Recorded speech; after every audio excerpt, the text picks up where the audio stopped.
산에 올라가 앉으시니 제자들이 나온지라. 늘 그게 심령이 가난한 자는 복이 있나니 천국이 그들이 것이며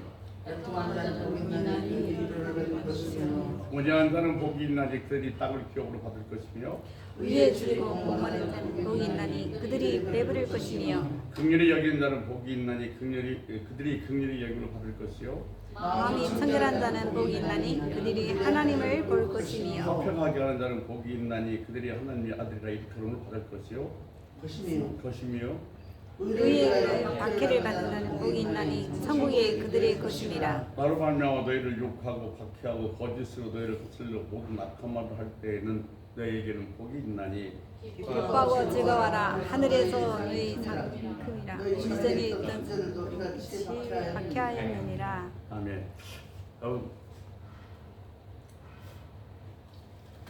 가난한 마음으로 오셨어요. 아멘. 아멘. 네. 그냥 사실 오늘 이 예배 시간 드리면서 심령이 가난한 자는 복이 있나니 그랬어요. 그러니까 오늘 이 예배도 뭐예요? 심령이 가난한 마음. 그저같이 복이 있대요. 그러니까 어차피 여러분 이 시간이 한 시간 앉아서 예배 드리는 걸 끝나는 것이 아니라 정말로 내 심령이 가난해서 말씀이 필요해. 하나님의 은혜가 필요해. 오늘도 하나님 나에게 뭔가 주셔야 돼. 이런 가난한 마음으로 예배를 드려야 된다는 거죠. 오늘도 여기 남은 저와 여러분은 그냥 시간이 남았으니까 어차피 그냥 드리는 예배가 아니라 이처럼 심령이 가난한 마음으로 말씀을 사모하는 마음으로 나올 때에 하나님이 함께 하시고 역사할 줄로 믿습니다. 아멘? 예. 사실 심령이 가난하다는 그래 나 말씀을 사모해야지 열심히 예배 드려야지 그래서 되면 얼마나 좋겠습니까? 근데 내 마음이 가난해지는 것은 내가 죄인임을 뼈저리게 느끼는 거예요. 나는 어쩔 수 없는 죄인이야. 나는 어쩔 수 없는 죄인이기 때문에 하나님의 은혜, 하나님의 말씀이 아니면 나는 어떻게 할 수가 없어. 내가 죄인임을 깨닫게 뼈저리게 느낄 때 비로소 어떻게 되냐 심령이 가난해질 수 있는 거야. 우리 속담에 그런 말이 있죠. 똥 묻은 개가 겨 묻은 개 나무는. 그러니까 나의 잘못은 몰라. 근데 남의 조그만 잘못은 뭐예요? 피난에 손가락질할 수 있고 뭐라고 욕할 수도 있어. 그러니까 여러분 이런 위선 때문에 우리는 심령이 가난해질 수가 없는 거예요. 왜냐하면 나는 좀 괜찮다고 생각하니까. 이게 철저하게 나는 무능해. 나는 무지해. 나는 아무것도 할 수 없어. 하나님이 은혜 아니면 하나님의 말씀이 아니면 나는 아무것도 할 수 없다고 철저하게 나의 무지와 무능을 깨달을 때 우리는 비로소 심령이 뭐예요? 가난해질 수 있어요. 그런 은혜가 있기를 소원합니다. 그러니까 우리가 나는 무능하고 나는 무지하다는 사실을 인지했을 때 심령이 가난해진다는 사실을 알고 이제 애통하는 자는 복이 있나니 그랬는데 사실 여러분 살아오면서 내 죄 때문에 정말 통곡하며 울어본 적이 있어요? 그냥 잘못했지 다시는 그러지 말아야지가 아니라 정말로 내가 이 엄청난 죄를 졌구나 잘못했구나 하나님 통곡하며 울어본 적이 있냐고. 소위 그게 애통하는 거예요. 애통한 자는 복이 있대요. 보세요. 다윗은요 자기가 죄 중에서 죄악 중에 태어났다고 고백했어요. 그리고 정말 회개를 하는데 그 자기 눈물이 침상을 젖혔다고 했어요. 그 정도로 애통했던 거예요. 그런 자에게 복이 있나니 하나님의 위로가 있을 것이요 그랬어요.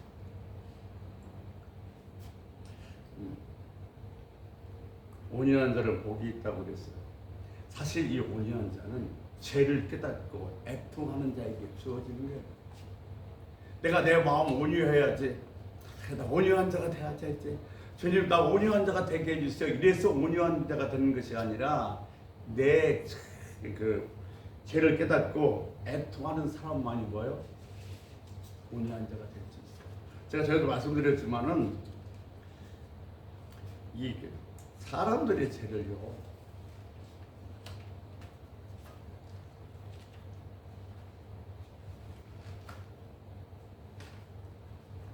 수밖에 없어. 아무 판단 없이 수용할 수 있어야 돼. 이게 온유하다는 것은 뭐든지 이렇게 받아들일 수 있어요. 수용성이 크다고 말씀드렸어요. 그러니까 온유한 자에게 온유한 사람은 온유한 자가 아니에요. 정말로 나한테 사납게 굴고 나한테 몹쓸게 굴고 나를 힘들게 해도 온유하게 대할 수 있는 사람, 그 사람이 온유한 자예요. 그러니까 온유한 자는 온유한 자는 무슨 자세냐 한마디로 말씀드려서 온유한 자의 자세는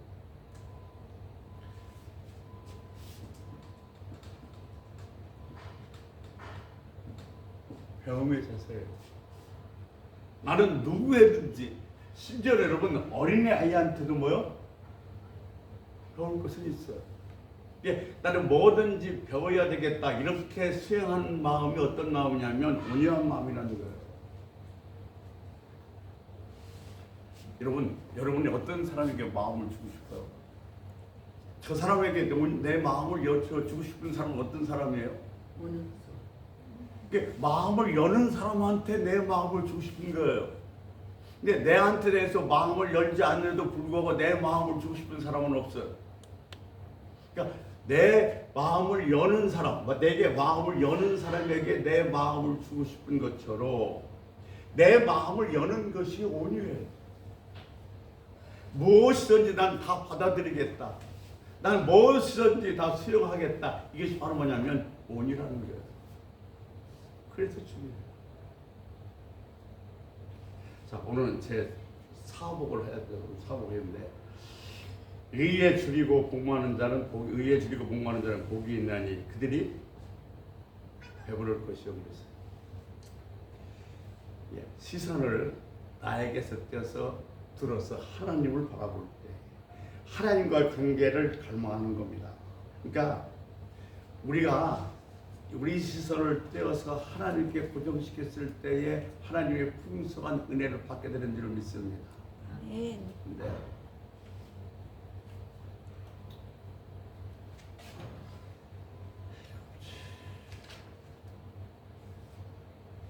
자, 의에 줄이고 목마른다는 복이 있나니 그들이 배부를 것이요.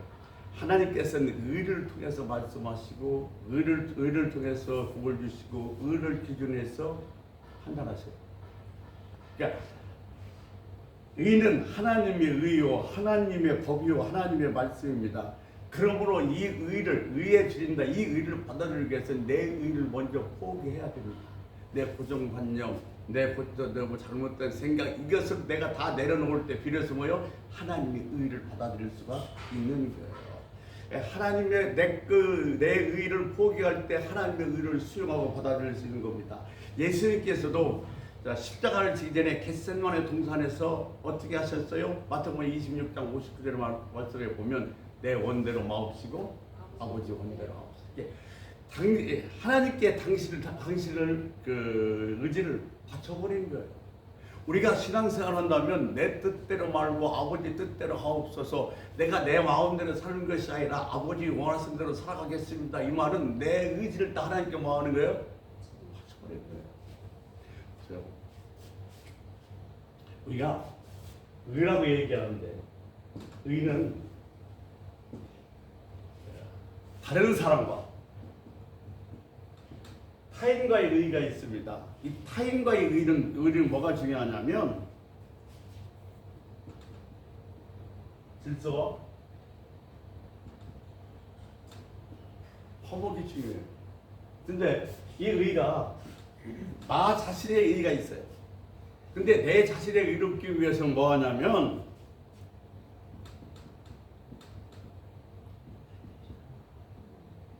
진실과 정직. 이익보다도 번영보다도 자유보다도 우선하는 게 뭐예요? 의예요. 성경은 말씀하십니다. 의로운 자는 복이 있나니 저가 배부를 것이요.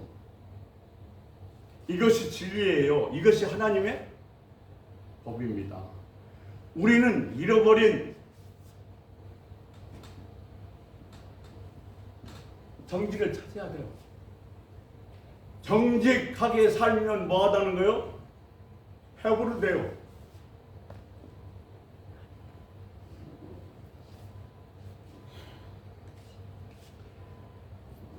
아멘. 아멘. 네, 정직하게 살기가. 그런데 아까 말씀드린 것처럼 번영보다 유익보다도 더 우선되는 게 뭐예요? 진실이에요. 정직한 거예요. 그러니까 정직하면 손해볼 것 같고, 정직하면 망할 것 같고, 정직하면 안 될 것 같지만 정직하는 자는 뭐요? 배부를 것이다. 하나님 말씀하신 진리예요. 우리는 잃어버렸던 정직을 다시 뭐 해야 돼요? 찾아야 돼요, 여러분. 여러분 스스로에게 물어보십시오. 나는 얼마나 정직하게 사는가?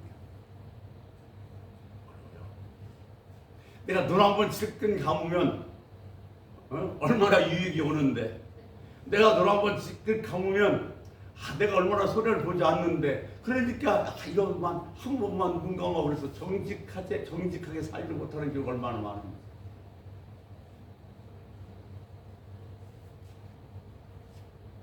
그래서 회사가 부도위기에 있어요. 그런데 우리는 IMF 때 미국에서요 투자회사에 와서 괜찮은 회사에 투자하려고 마음먹었어요.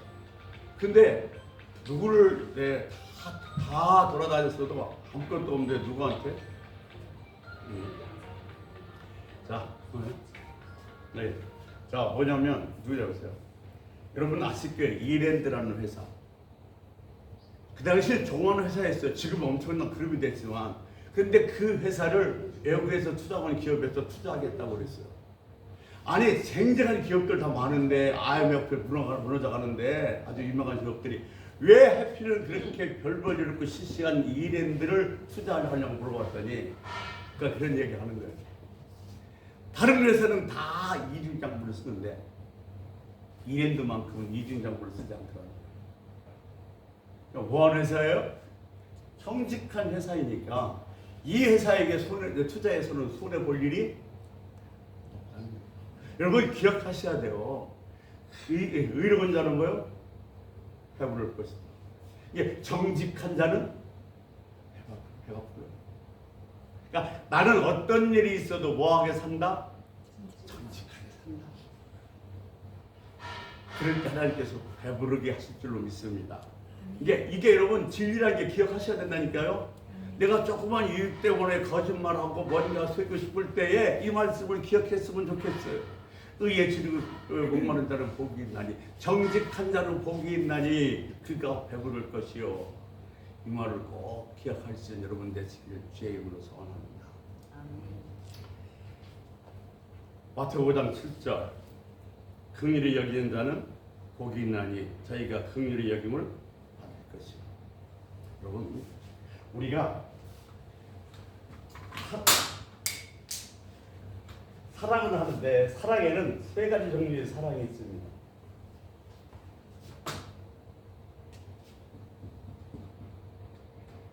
첫 번째는 뭐냐면 밑에 있는 사람이 아랫사람이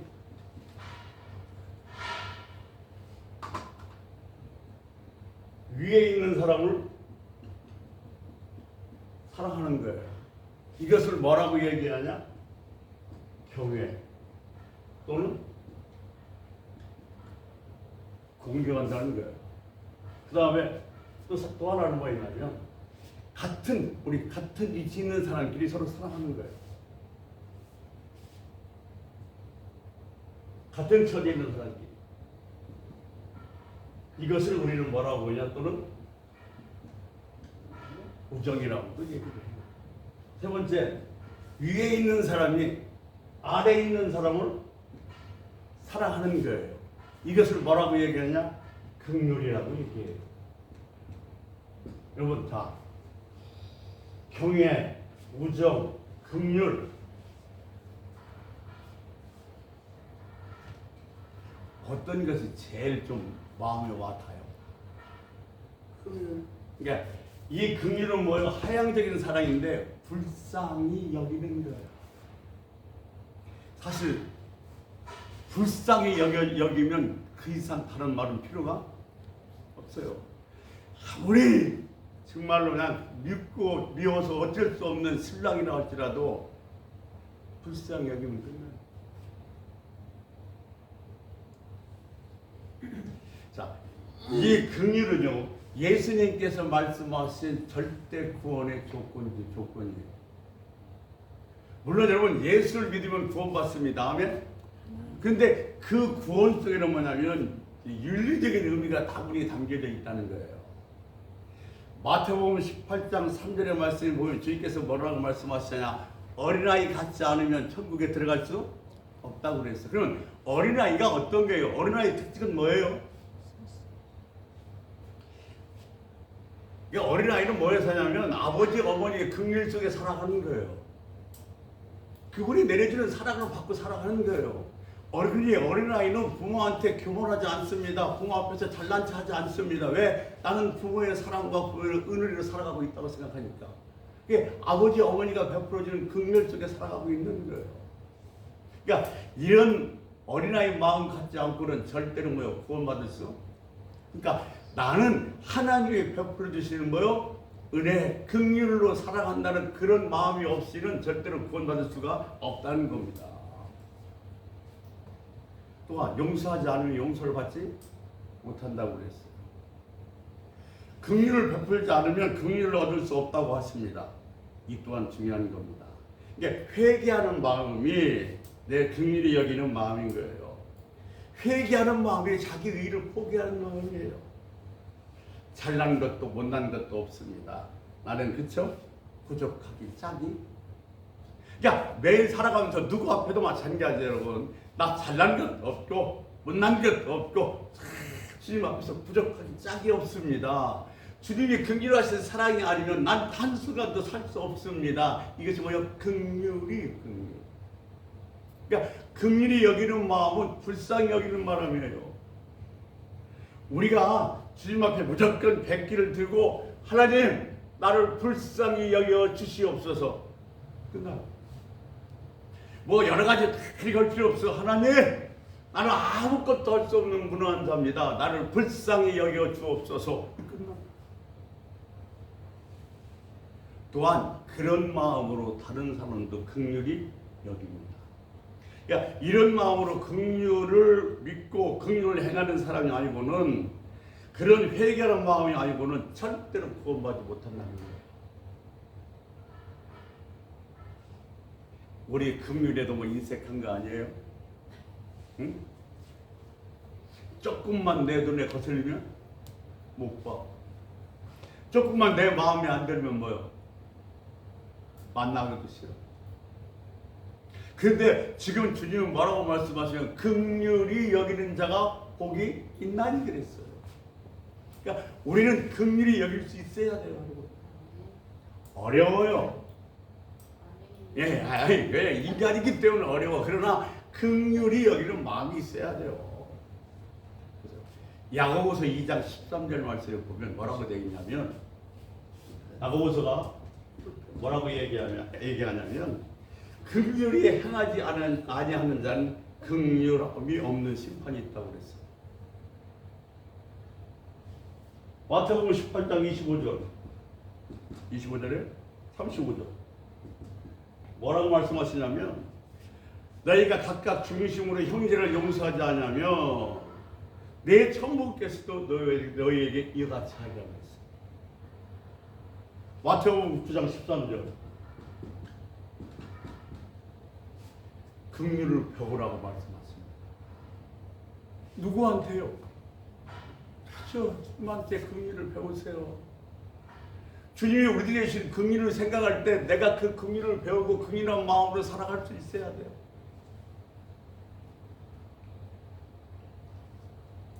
사람들은요, 누구나 다 받고자 하는 마음이 있어요. 그리고 또 내 처지를 잘 알아주기를 원해요. 또 그리고 나를 향해서는 한없이 기다려주기를 원해요. 조금만 참아주면 내가 잘할 텐데, 조금만 기다려주면 될 텐데, 이것이 기본적인 욕구예요. 합치면 결국 이것이 뭐냐면 긍휼히 여기는 마음이에요. 나에 대해서 조금만 더 참아주지, 나에 대해서 조금만 더 기다려주지, 나에 대해서 조금만 더 용서해. 이것이 바로 한마디로 말해서 긍휼이라는 거죠. 내가 완전할 수 없거든요. 내가 다 오를 수 없거든요. 그러므로 긍휼을 구하는 마음이 있어야 돼요.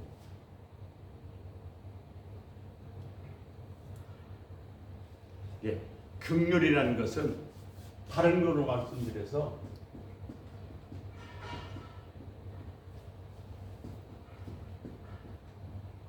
무조건 사랑이에요.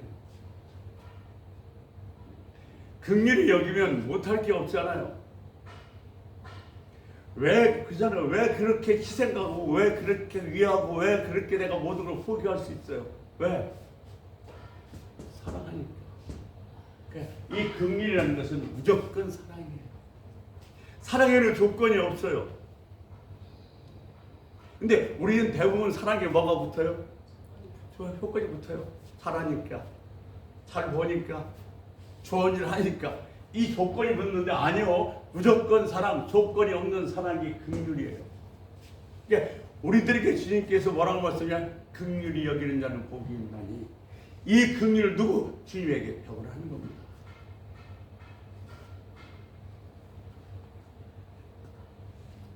보세요. 이 긍휼을 배우는 사람은 오히려 감사하는 마음, 이것이 긍휼의 기본이에요. 야고보에서 뭐라고 얘기하냐면 선을 알고도 선을 행치 않으면 그것은 뭐라고 그랬어요? 죄라고 그랬어요. 이것이 선한 줄 알아. 이게 착한 일인 줄 알아. 지나가서 이 사람이 정말 힘들고 어렵다 싸좀 도와주려고 하면 도와주는 것이 뭔지 알아요? 선인 착한 일인 줄 알아. 그런데 알면서도 안 하면 그것이 뭐라고? 야고보서는 죄라고 얘기하고 있어요. 때때는 우리 마음속에 선을 하고 싶은 마음도 있어요. 잘해주고 싶은 마음도 있어요. 먼저 주고 싶은 마음도 있어요. 그런데 이것을 어떻게 해요? 다음으로 미뤄. 다음에 더 잘해주지. 다음에 좀 더 낫게 해주지. 그런데 긍휼이 즉각적으로 행동으로 옮겨야 돼요. 긍휼히 여기는 마음이 생기면 그것을 다음으로 미루지 말고 즉각적으로 행동으로 옮겨야지, 그것을 행동으로 옮기지 않으면 그 긍휼은 긍휼이 아닙니다. 그러니까 절대로 긍휼히 여기는 것을 다음으로 내일로 미루지 마시기를 주의 이름으로 부탁을 드립니다. 긍휼은 그대로 그 시간에 나타나야 돼.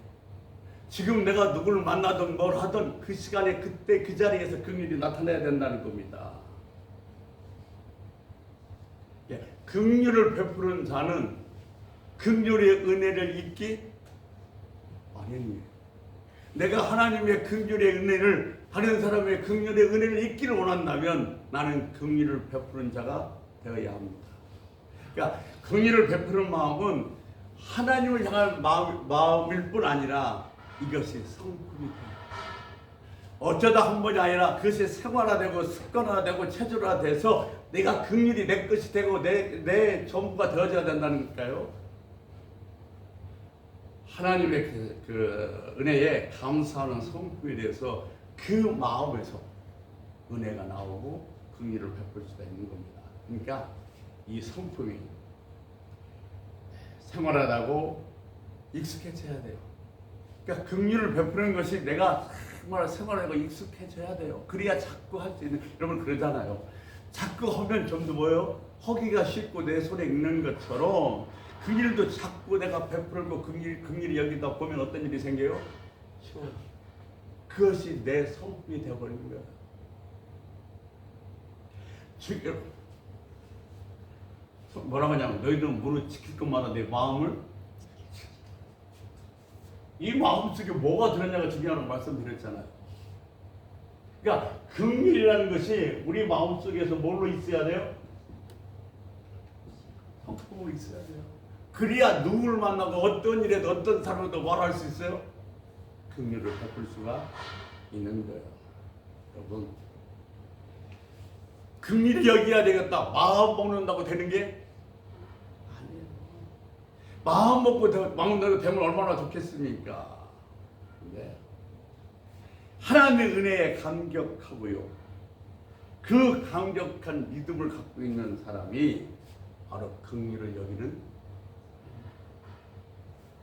제가 아침도 잠깐 말씀드렸습니다만 여러분 보세요. 성경에서 우리를 뭐라고 그랬어요? 풀이래. 꽃이 잠깐 폈다 시들은 꽃과 같대요. 그렇게 말씀하신 이유는 뭐냐면 하나님의 은혜가 없으면 다 살아갈 수 없는 존재이기 때문에 그래요. 이것을 철저하게 깨닫고 내가 믿는다 그런다면 나는 하나님께 전부를 맡기고 그분이 주는 긍휼로 살아가면 나는 그분이 은혜로 살아가기 때문에 다른 사람에게 그 은혜를 베풀지 않고는 살 수가 없는 거예요. 하나님의 긍휼의 은혜를 입었으니 나는 다른 사람에게 긍휼을 뭐요? 그러는 자는 복이 있다는 거예요. 그 복이 어떤 복이에요? 네? 어떤 복이에요?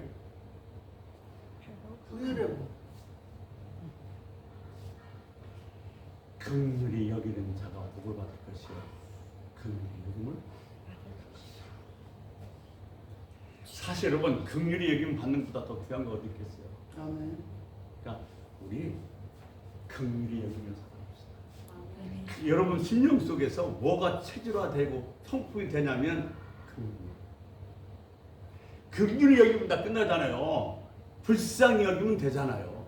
하나님이 우리를 불쌍히 여긴 것처럼 지금 나를 힘들게 하고 나를 어렵게 하고 나를 괴롭히고 나를 안 되게 하는 그 사람이라도 뭐하게 여기면 하나님이 나를 보기에는 그보다 뭐요? 더 독해요. 더 나빠요. 더 못 써요. 그런데도 불구하고 뭘 베풀어 주시는 거예요? 은혜를 베풀어 주시는 거예요. 왜? 긍휼하신 마음 때문에. 그렇다면 나도 다른 사람들에게 뭐요? 긍휼히 여기는 마음을 그럴 때 긍휼히 여기는 자는 복이 있나니 긍휼히 여김을 받을 것이다. 누구에게?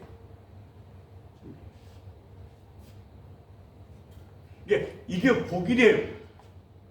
우리는 보통 복하면 잘 먹고 잘 살고 많이 갖고 이거 있는 것이 복이라고 생각하는데 성경은 뭐라고 얘기하냐면 신령이 가난한 게 복이고 애통하는 게 복이고 긍휼히 여기는 게 복이고 온유한 자가 복이라는 겁니다. 이것이 진짜 복인 줄로 믿습니다. 아멘. 여러분 한 주간 살면서 이 말씀이 여러분 마음속에 새겼으면 좋겠어요. 긍휼히 여기는 자는 복이 있다. 긍휼히 여김을 그래 긍휼히 여기자. 불쌍히 여기자. 내 마음엔 안 들지만 정말 밉지만 정말 내 생각은 아니지만 주님께서 뭐라고 말씀하셨느냐? 긍휼히 여긴 자는 복이 있나니 제가 긍휼히 여김을 그래 나는 긍휼히 여기며 살고 이렇게 결단하시면서 한 주간도 정말 긍휼을 베풀며 사는 복된 조화이로 되시기를 주의 이름으로 간절히 소원합니다. 아멘.